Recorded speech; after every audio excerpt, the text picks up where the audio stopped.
Hey everyone, Stoney here. Welcome back to Magical Musings from Montana.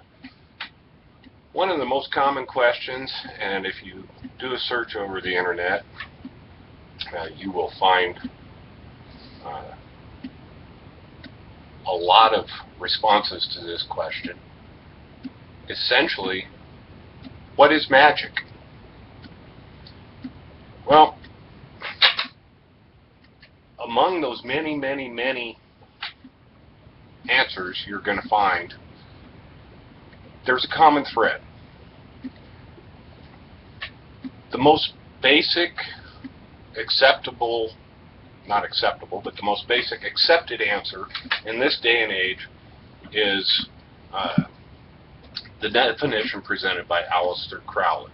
Now, whether you like Aleister Crowley or not is kind of irrelevant.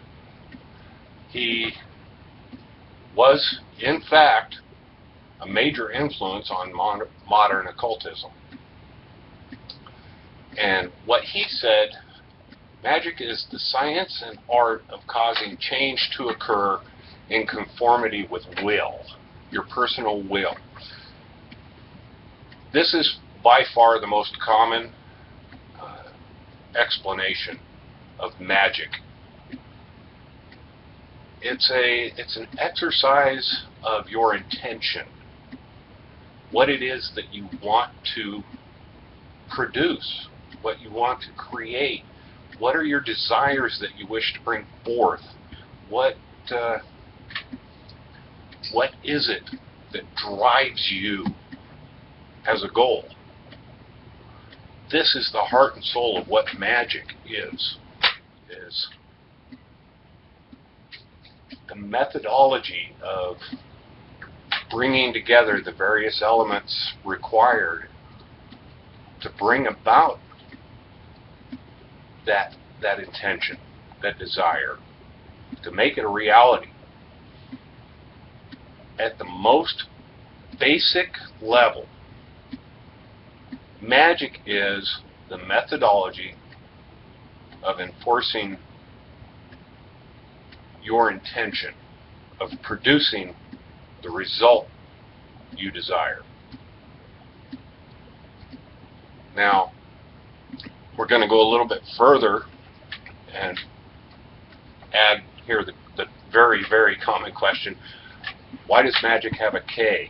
Why do some people use the K and some people don't? What's the difference between magic with the K and magic without? Well, again, we go back to Aleister Crowley. He reintroduced the K.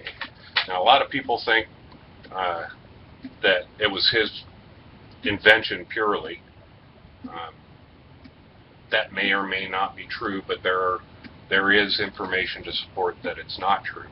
But he reintroduced the K on the end of magic to separate it from MAGIC magic, which is the illusionist, stage magic, card tricks, escape artists, etc. Magic with the K, as we know it, as we study it, is, again, the science and art of causing change in conformity with your will, bringing forth your intended desire. You can find a lot of information out there about Aleister Crowley and the historical data as to what the K was all about. There's a lot of speculation. There are some historical, let's call them pseudo-facts, because they are not supported by a great deal of data that explain what the K was when Aleister Crowley made it popular again. You can research all of that. But basically, I want you to understand what magic is in a nutshell and why there's a K on it versus magic without a K. Pretty simple, pretty straightforward. You want to take in a show with David Copperfield, you're watching magic without the K. You want to light a candle speaketh off, bring something about in conformity with your will through the power of your intention. That's magic with the K.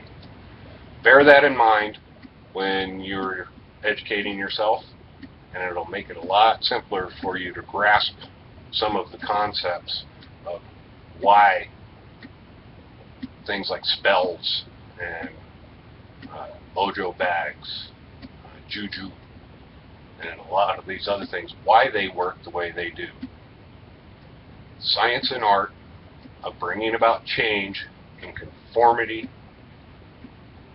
with your will, bringing forth the fruit of your intention. That's magic in a nutshell. Thanks. We'll see you again. Be sure to leave your comments and share the blog. Ask your questions.